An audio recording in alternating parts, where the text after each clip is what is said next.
Charisma Quotient. I'm your host, Kim Seltzer, a dating and makeover expert, where I will help you build confidence, make connections, and find love from the outside in.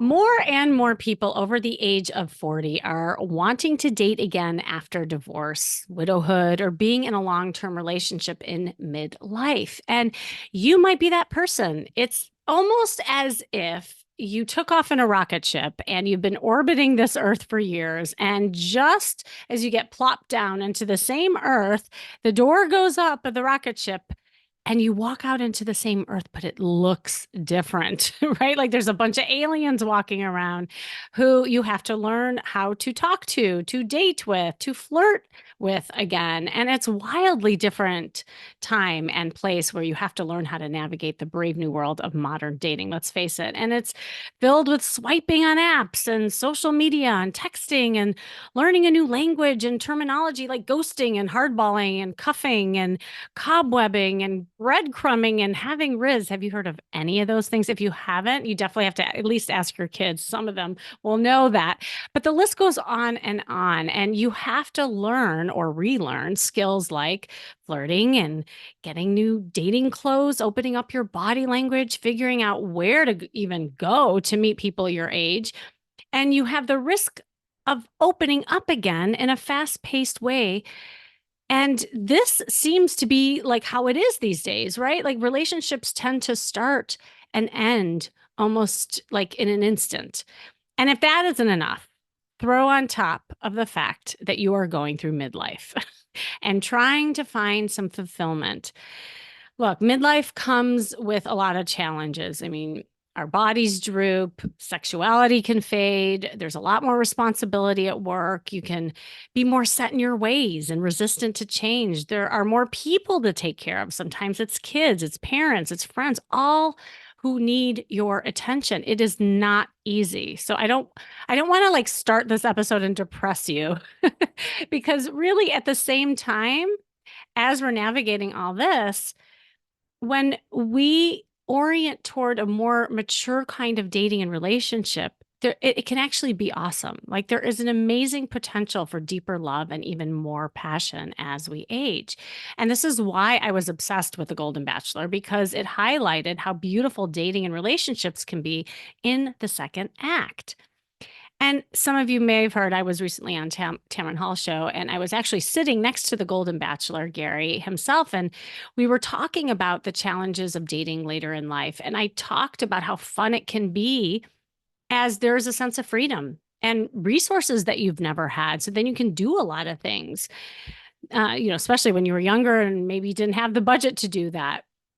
And we discussed ways of being intentional and putting yourself out there to meet people. And I feel like that is the biggest sticking point. How do you get out of your own way and get back out there?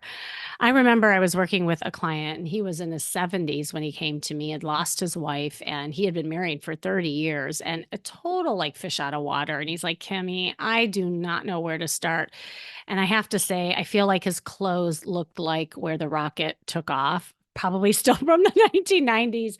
And so, I took him under my wing and I said, the first thing we really need to do is get you a new look. And we went shopping and I got him some things that had a little bit of edge to him and he was feeling good and he was kind of had a swag while he was walking. And then we went out in the field and we just practiced talking to women and flirting and just understanding this kind of new life that was separate from the couplehood that he had known. So the midlife kind of crisis sometimes, whether you're married or even dating, can almost be a time for emancipation. It's a time to reinvent yourself and see what it is that you want, what it is you don't want. And then you have to learn how to go get it. And so in this client's case, he did. And he started dating up a storm. He put his new pictures up online and he like I always say I created a monster.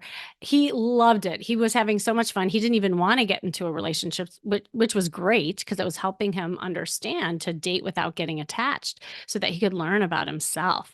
And today he's dating a wonderful woman. He doesn't know where it's going to go, but he doesn't care. He's really being present with it and having fun. Fun. That is the key. So, there are definite pluses to dating in midlife. In theory, you are wiser, more sure of yourself, and you have accomplished many of your big life goals. I say in theory, because intellectually you may know that.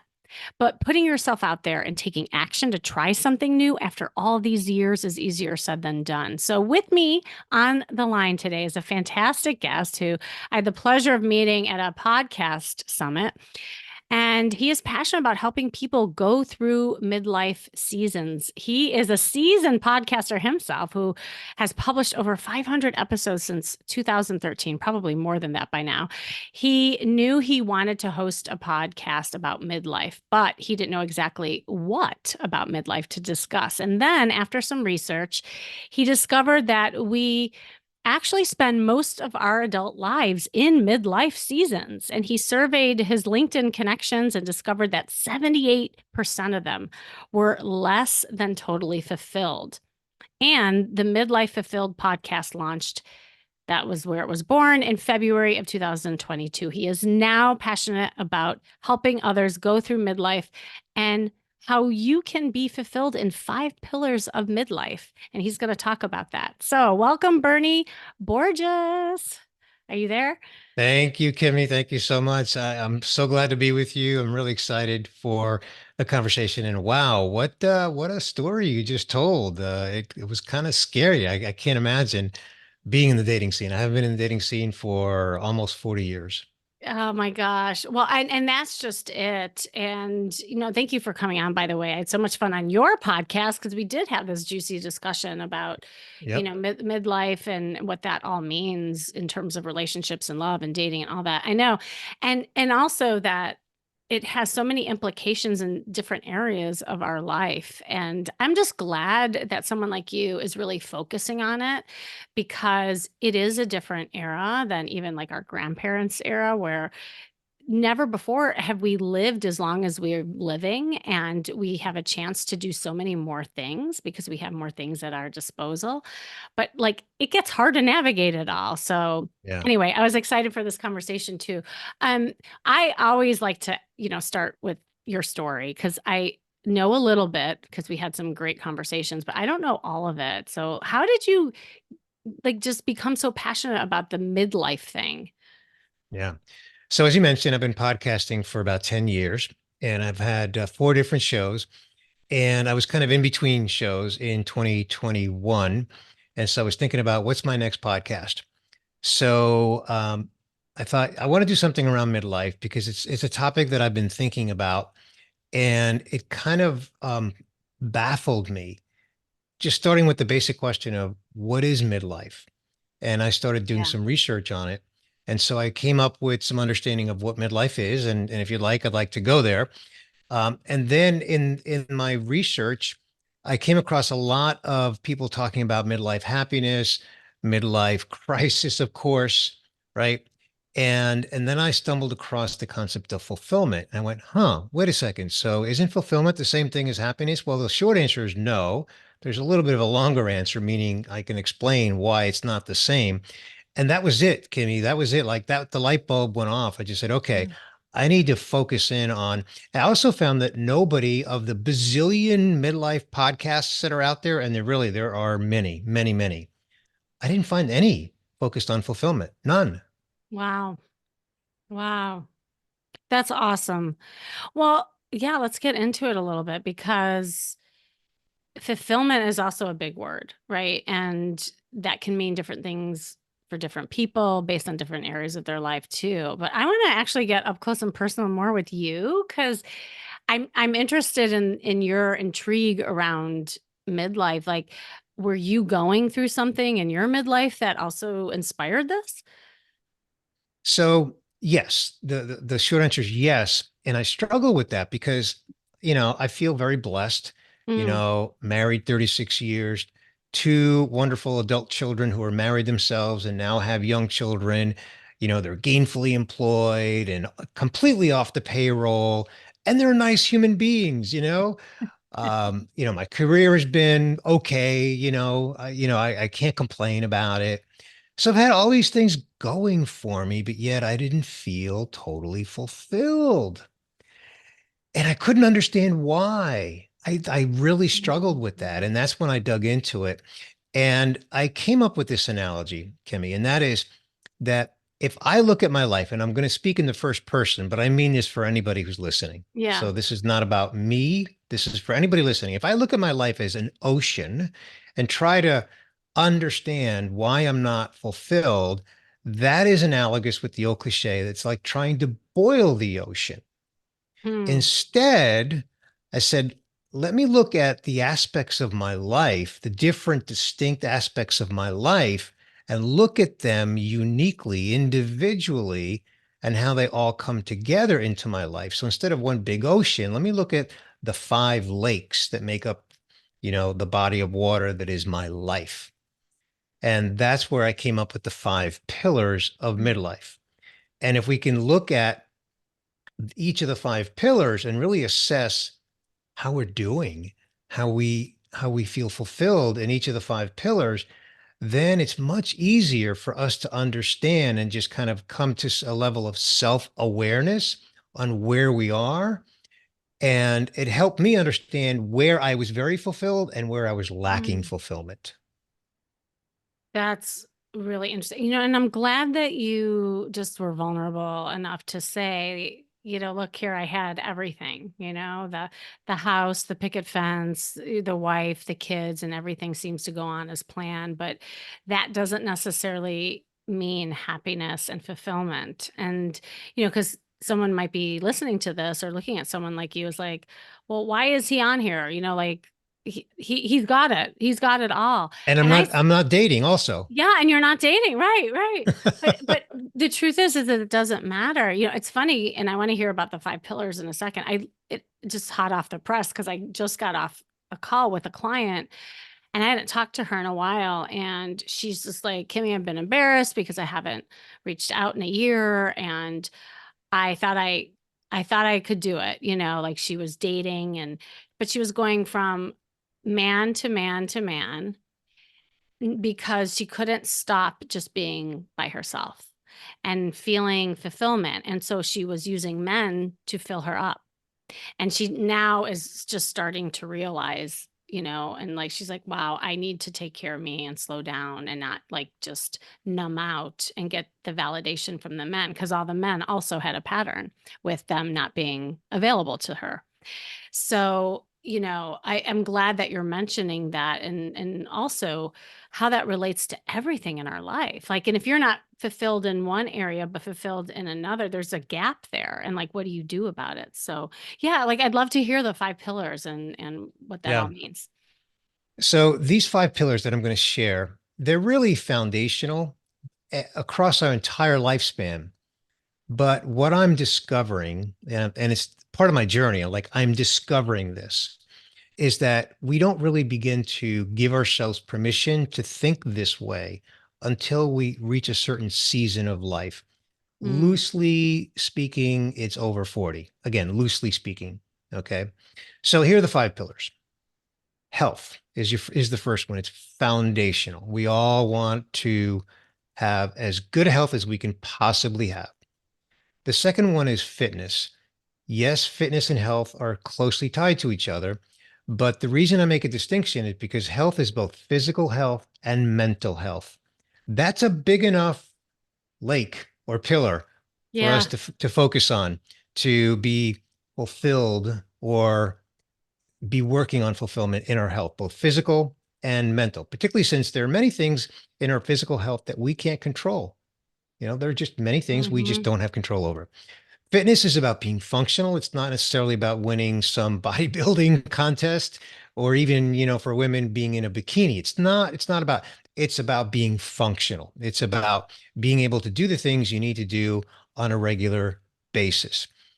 The third pillar is career. We spend most of our waking lives in career. And obviously, we start our career very young and we go through many different seasons in our career.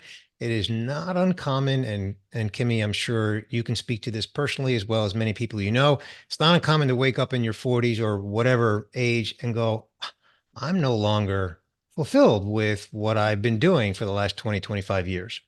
That Mhm. happens all the time. So career is the third pillar. The fourth pillar is relationships. That's a big one. Mhm. Because think about it, it spans all kinds of relationships. There's significant other, right? So if you're married, that's a spouse, uh, friends, family, Friendships, yeah. immediate family, friends you've made inside of work, outside of work, community. The list is endless on the types of relationships that we have. So having fulfillment in relationships. And the fifth one, which is the most complicated one, is legacy. Legacy is what's the impact that you want to have on fill in the blank? What's the impact you want to have on your family, your community, a cause, whatever it is that you want to have an impact on? And in many cases, not all, but in many cases, we don't really begin to think about that until some later years in life. When we're younger, we're too busy kind of in the rat race, going through the career and the family thing, if that's what we're doing. We're just busy, busy, busy. We're not thinking about what's our legacy until we reach a certain decade and we start to think about that. So those are the five pillars. Just a quick repeat: Mhm. health, fitness, career, relationships, and legacy. So, thinking about your life across those five pillars gives you a sense of sanity in terms of like, okay, I'm really fulfilled in my career, but I'm not so fulfilled in my relationships, or I'm really fulfilled in my relationships, but boy, I haven't worked out in 20 years. I really need to focus on fitness, or whatever the mix is for you. And I end every episode of my podcast, my Midlife Fulfilled podcast, saying if you're 80% fulfilled, you're doing great. Because think about it, Kimmy. For anybody to be 100% fulfilled across those five pillars, that's superhuman. Yeah, that's not realistic. Exactly.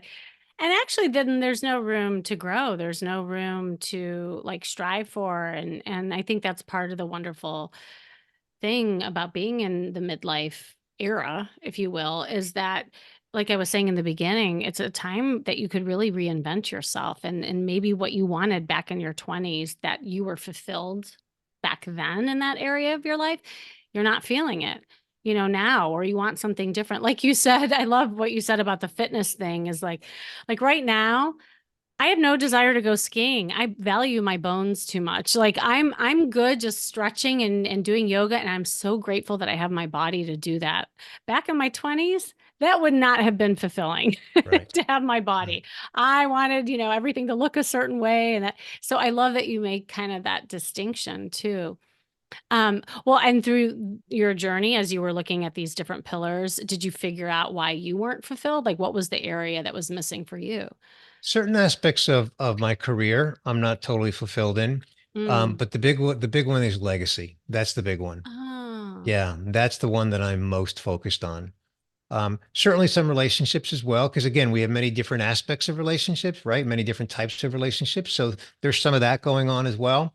As I mentioned, some of that in my career as well.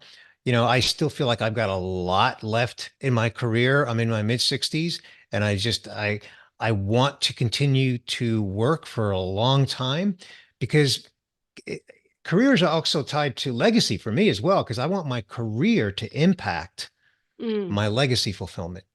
Right. And the Yes. podcast is a stepping stone. This podcast is a stepping stone for that, reaching more people and helping them become more self-aware of how to achieve more, greater fulfillment, is part of that legacy fulfillment that I'm chasing.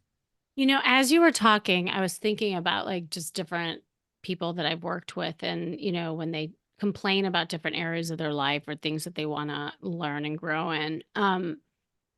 It's interesting because as you're distinguishing these pillars, as a therapist, I say, well, what shows up in one area of your life often leaks into others. And so what can show up as a strength in one area can actually end up being the weakness or the lack of fulfillment in another. So like I'll have a lot of high achievers and, people who are very successful in business come to me and say like, Kimmy, every part of my life is awesome. Like I have friends, I have this amazing career, my kids are good, everything feels like really great.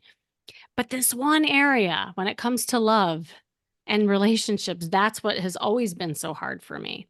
But then come to find that what is causing them trouble in love is what makes them so brilliant in business. And so it's Hmm. an interesting like thing to think about and how we define the fulfillment as well. I don't know if you ever Well, thought about that. I'm glad you went there because I would be remiss if I didn't bring up what is fulfillment, because remember that was part of Yes. my story, right? You Right. know, what is fulfillment? And I've put a lot of thought into this and I've done some research on it. So this is not just Bernie's definition of fulfillment, without doing some research on it. Um, First, let me talk about happiness. And because I Mhm. want to make a distinction between happiness and fulfillment. We all want to be happy. Everybody wants to be happy. Happy is an emotion.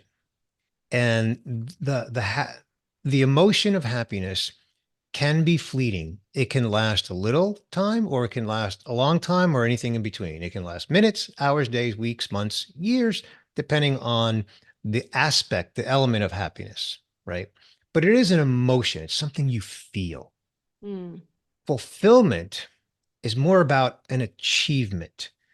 Now, I don't Mhm. mean just a career achievement, but something that you have achieved, and it's more than a feeling. It is something that is deeper in your soul. And here's the key distinguishing factor of fulfillment. This is what really usually lights the light bulb for people. And that is that fulfillment is immutable. It is immutable. It is permanent. Once you have fulfillment about something, nothing can take that away because Mhm. it's an achievement of some sort. So you have fulfillment from that achievement, and it can be across those five pillars. That's really interesting. I'm so glad you distinguished between those two. Um, and so what would that look like? I mean, I know the answer, but I would love for you to share. Like, what would that look like in dating and relationship pillar if somebody is fulfilled? I think it's, well, as I mentioned, I haven't dated for, 40 years, but un, by the way, I did a lot of dating before I got married. I got married at age 30. So I did a lot of dating in my Oh, 20s, so you did it. Yeah. Yeah. but it Good. was a long time ago. It was a long time ago, Yeah. but it wasn't like I married my high school sweetheart, and Right. I did a Right. lot of dating. So, but to your question, back to your question. I think it is really, I use this word already, self-awareness, like being self-aware Mhm. of who is something that is complementary to me. And maybe, I don't know if complimentary is the right word, good for me and me good for that individual. Being self-aware of what, where there's a good fit. I'm not talking necessarily a permanent relationship, just a fulfilling dating relationship, right? Where you can be yourself and you can enjoy yourself and you look forward to the next time you're going to be together. And when you're together, you enjoy it. That's fulfilling, and being aware of why you're enjoying that relationship, not Yeah. just unawareness. It's the concept of a conscious competent, right? A conscious Hmm. competent is someone who's competent in something and they know why. An unconscious competent is someone who's good at something and they don't know why. They kind of wing it. In this Hmm. case, it's not an unconscious competent, it's an unconscious dater versus a conscious dater. Like a conscious dater knows what's a good match for them. Even if it's not a permanent match, but they know what's a good match versus what's not a good match. Yeah, this is such a good conversation too, because again, like high achievers, because you know how we're talking about achievement and fulfillment. A lot of high achievers might listen to this and they'll be like, "Well, I didn't have success because I'm not married and living happily ever after."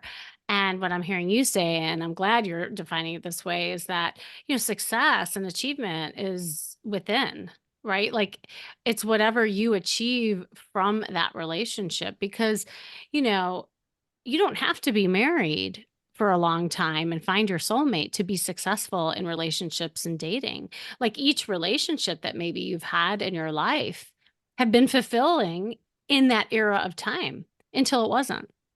Right. And sometimes there's an expiration date of fulfillment. Like, well, all right, I got to move on to the next, thing that might fulfill me in this area of my life. And that's really important, especially if you're dating in the midlife era, because again, what was fulfilling in your 20s is not fulfilling when you're in your 50s. So that Exactly. is, yeah, really important. Now, I want to come back to something you just said, Kimmy, because you said fulfillment can have an expiration date. And when that happens, there's a reason that that Yeah. happens. And the reason is your values change. Our Yeah. values change as we So true. age. Now, I'm not talking core moral values. I'm just Mm, saying the things that are important to us change over the decades as we go through the aging process. So as your mhm. values change, somebody that may have been a good dating relationship 10 years ago may not be a good dating relationship now if your values have shifted in some way. You said Yes. earlier, you don't want to go skiing, and you gave a reason you'd rather do the yoga thing, right? And if you're with someone who just wants to go skiing all the time, well, from a value standpoint, like you Yep. value fitness, but skiing is not the way you're gonna feel fulfilled in that regard, right? Right. So, maybe a silly example, but it's just an example of our values change. When those values change, that's what changes your fulfillment quest, or your lack of fulfillment, or your ability to understand how to find fulfillment again in a certain area of your life if you just understand how your values change.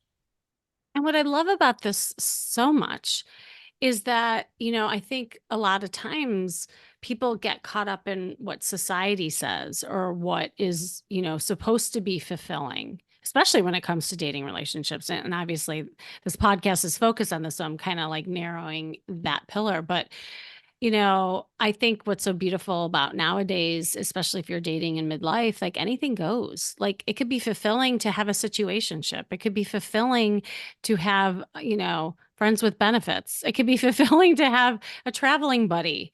Like it to your point, it's what you value in this part of your life. And I just think that's so great. And it takes some of the like maybe even overwhelm out of things because I think people are on this constant quest of fulfillment and knowing that if this is just enough in this time of your life, then it's enough. You're feeling good. Kimmy, you just nailed it. And not only did you nail it on that point you just made, it's an understatement.